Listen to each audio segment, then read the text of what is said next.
A esta hora le damos la bienvenida en el estudio de los desayunos 24 horas en Quito al doctor Diego Tipán, subsecretario de Seguridad Ciudadana del Ministerio del Interior. Doctor, buenos días, gracias por acompañarnos. Muy buenos días, Liz, gracias por la invitación. Bueno, a propósito que el 30 de julio es considerado pues el Día Mundial contra la Trata de Personas, vale la pena conocer cómo desde nuestro país se enfrenta este tipo de delito y hablar de cifras también, más aún si se considera que el Ecuador fue uno de los 20 primeros países en adherirse al Tratado de Palermo, que es al Protocolo de Palermo, que es un protocolo precisamente regido para este tema, para la trata de personas. En ese sentido, doctor, ¿qué se busca a través de este protocolo del que nuestro país forma parte? Efectivamente, el Ecuador fue uno de los primeros países en adherirse a este protocolo y lo que nosotros buscábamos a través de esta adhesión es tener una serie de normativa internacional que nos permita combatir el delito contra la trata de personas y una serie de mecanismos jurídicos que nos permitan articular esto a nivel internacional. Uno de los grandes retos que nos implicó en la implementación del protocolo fue la implementación del delito de trata de personas, es decir, una tipificación que permita sancionar la trata de personas y las diversas modalidades que presenta la trata de personas. Esto también nos ha permitido construir una serie de planes relacionados en materia de trata de personas. Sin embargo, desde el año 2006, el Ecuador no cuenta con un plan de acción contra la trata de personas y es lo que el Ministerio del Interior y como prioridad la doctora María Paula Roma nos ha dado a nosotros para construir un plan de acción contra la trata de personas y es lo que el día de hoy tenemos por primera vez en 13 años, un plan de acción que lo que busca es prevenir la trata de personas, una correcta judicialización de los casos en materia de trata de personas y tercero, una adecuada atención integral a las víctimas de trata de personas. Pero ¿cómo prevenir? ¿Cuál es la estrategia ahí a aplicar para evitar que más mujeres y hombres sean víctimas de este tipo de delito, de la trata de personas? Bueno, para poder prevenir primero necesitamos entender el fenómeno. Entender el fenómeno significa caracterizarlo. Por ejemplo, Naciones Unidas del año pasado, a través de su informe mundial, ha determinado que el 72% de las víctimas de trata de personas son mujeres. De estas, el 49% son mujeres adultas y el 23% son niñas. Cuando hablamos de Sudamérica, nosotros estamos hablando que el 51% de las víctimas son mujeres adultas y el 31% de las víctimas son niñas. Es decir, el 82% de las víctimas son mujeres. Y detrás de eso vemos que en la región, es decir, en América Latina, el 58% de los delitos relacionados a la trata de personas tienen fines de explotación sexual y el otro 32% son delitos de trata de personas con fines de explotación laboral. Con estos datos y adicional con los datos que nosotros tenemos dentro del país, desde el año 2017 hasta lo que va del año del 2019, hemos rescatado a 332 víctimas del delito de trata de personas. El 83% de estas víctimas son mujeres. El 60% son de nacionalidad ecuatoriana. Entonces, de estos datos lo que nosotros nos han permitido es construir un diagnóstico para desarrollar estrategias de prevención. Primero, estrategias enfocadas en poder informar a la ciudadanía sobre esta problemática, el poder identificar correctamente a qué grupos de la población nosotros debemos llegar. Se puso a disposición de la ciudadanía, por ejemplo, una serie de campañas como, por ejemplo, la trata de personas con fines de explotación laboral, que eran captadas a través de estos volantes que veíamos pegados en los pósters que decía personas jóvenes, mujeres jóvenes de hasta tal edad, por favor contactarse a tal número telefónico, y lo que nosotros hicimos es implementar una línea telefónica para que las personas puedan informarse de esta problemática. Hemos trabajado, por ejemplo, en procesos de sensibilización con la Organización Internacional del Migrante. Parte del proceso migratorio que tuvimos con Venezuela nos permitió a nosotros en los terminales terrestres de todo el país poder emprender procesos de capacitación directamente con las personas a fin de que quienes se encuentren en vulnerabilidad conozcan la problemática, sepan qué hacer ante una eventual situación relacionada a la trata de personas y también cómo se articulan estos procesos con la Policía Nacional.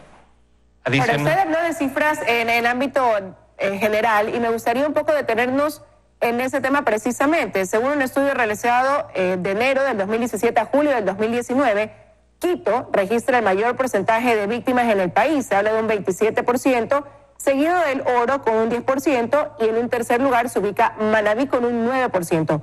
¿Cuáles son las características que podrían tener en común quizás estas tres ciudades para tener el mayor porcentaje de víctimas de la trata de blancas?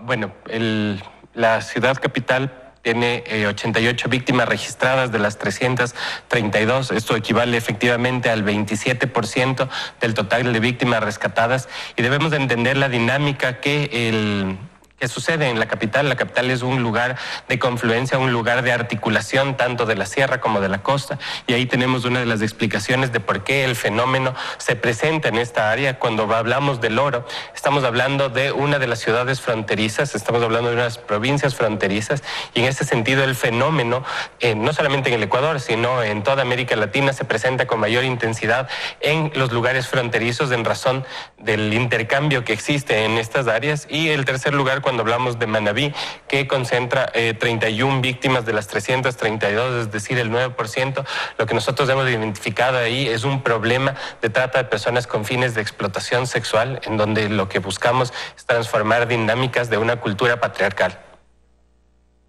Ahora, lo que vemos es evidentemente que influye esta migración interna dentro de este delito de trata de personas, pero ¿cuánto influye también esta migración internacional? Usted ponía el caso del Oro por ser una provincia fronteriza. ¿Qué pasa en ese sentido, no? Precisamente con las otras provincias quizás que colindan con fronteras con otros países como Colombia, como Perú. Bueno, parte de este proceso es primero entender que el total de víctimas rescatadas que hemos tenido en el Estado ecuatoriano, es 60% han sido ecuatorianas, es decir, nos manifiesta una lógica de trata de personas interna, pero también vemos que el otro 36% aproximadamente estamos hablando de trata de personas de otro tipo de nacionalidades, víctimas de otro tipo de nacionalidad, por ejemplo, de nacionalidad colombiana, de nacionalidad venezolana, de nacionalidad hindú, de nacionalidad cubana. Entonces, esto lo que nos muestra es que el Ecuador también es un país de tránsito en materia de trata de personas.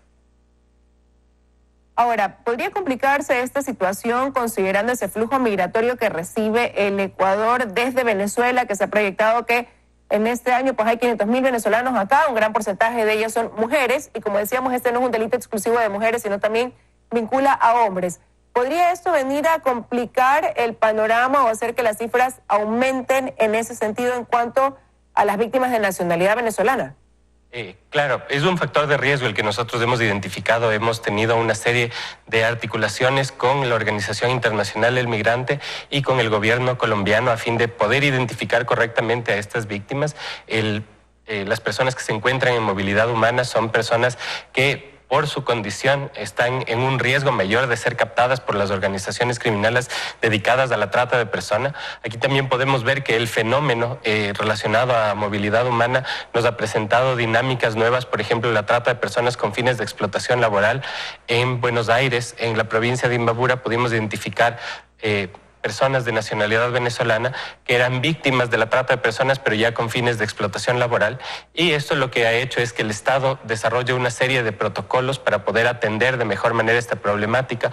Por ponerle un ejemplo, Liz, el personal de control migratorio que se encuentra en los puntos fronterizos terrestres, este personal ha sido capacitado para poder detectar esta problemática, para poder informar adecuadamente y también para poder rescatar a las víctimas. En ese sentido, el Estado ecuatoriano ha estado trabajando de manera articulada. Ahora, ya lo hemos mencionado a lo largo de esta entrevista, que no solamente se produce esta trata de personas con mujeres, también hay hombres, y ahí, según el estudio y las cifras que se manejan, el 83% de las víctimas son mujeres y un 17% son hombres. Considerando esto, ¿cómo quizás están divididos en el sentido de cuál es el fin de la trata de personas por género? Usted me decía que hay dos motivos específicos, la explotación sexual o la explotación laboral. ¿Cómo están divididos en ese sentido, repito, ya por género? Bueno, mayoritariamente cuando hablamos trata de personas con fines de explotación sexual, estamos hablando que las víctimas son niñas o mujeres.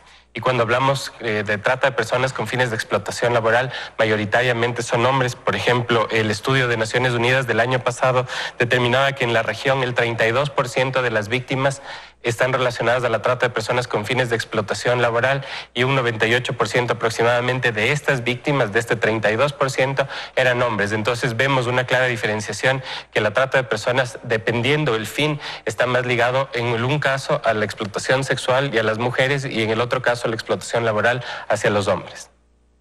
Y usted acabó de mencionar que hay niñas y adolescentes, y ahí quisiera preguntarle precisamente eso, el rango de las víctimas de este tipo de delito de trata de personas, el rango de edades, ¿entre qué edad y qué edad oscila?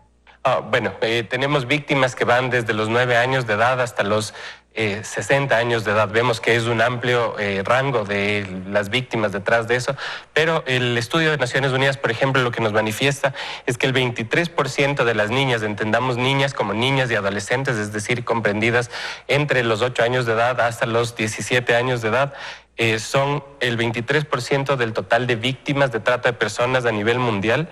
Y cuando hablamos de nuestra región, son el 31% del total de víctimas de trata de personas.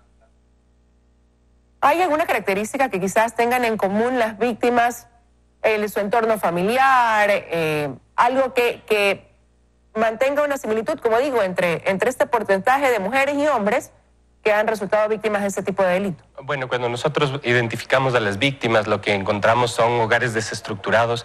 Por ponerle un ejemplo, en la Sierra Centro, cuando estamos hablando de trata de personas con fines de explotación laboral, las personas, las niñas, niños y adolescentes son vendidos como un producto. Detrás de esto es lo que significa la trata de personas, y lo que vemos es que las familias conciben primero a los niños como objetos, segundo, al concebirlos como objeto, tratan de mercantilizarlos, es decir, la venta de estas personas, y detrás de eso tenemos esta cadena de explotación. Y cuando analizamos el contexto de las familias, vemos personas que han tenido poco acceso a educación, personas que se encuentran dentro de los niveles de pobreza o de extrema pobreza.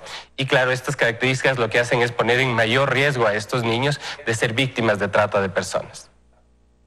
Ahora, ¿cuenta el país con el recurso especializado para las pericias que permitan identificar a las organizaciones que están detrás de esto?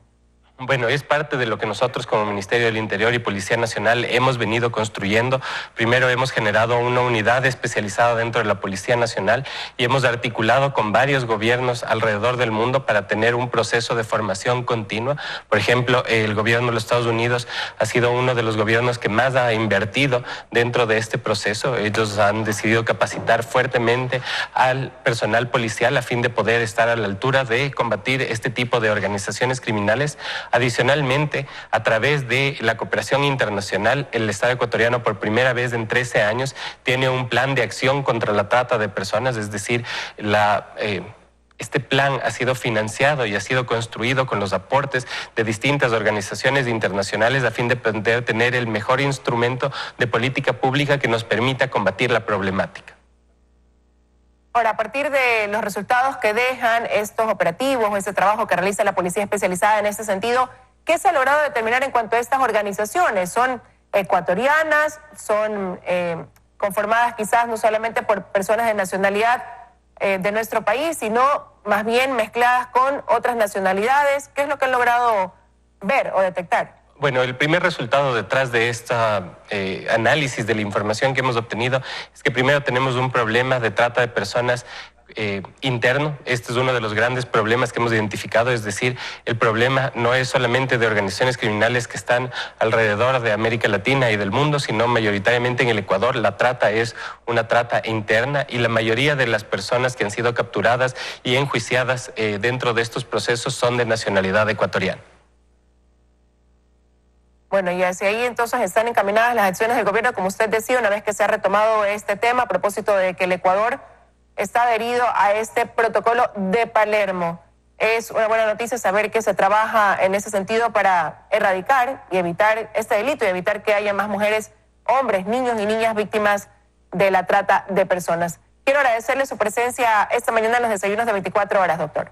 Muchas gracias, Liz. Y este día 30, acordémonos que todos estamos en contra de la trata de personas. Debemos ser un país unido en contra de esta problemática. Y para poder unirnos en eso había que conocer la realidad que enfrenta el país y por eso queríamos aquí un poco mostrarla a través de las cifras para así hacer conciencia de que es un delito que lo tenemos acá internamente. Muchísimas gracias, doctor. Muchas gracias a usted, Liz. Con esto de aquí nos vamos a ir a una pausa, pero yo me despido deseándoles que tengan un excelente fin de semana y recordándoles que ya vienen las noticias aquí en Teleamazonas. De mi parte, que tengan un muy buen día.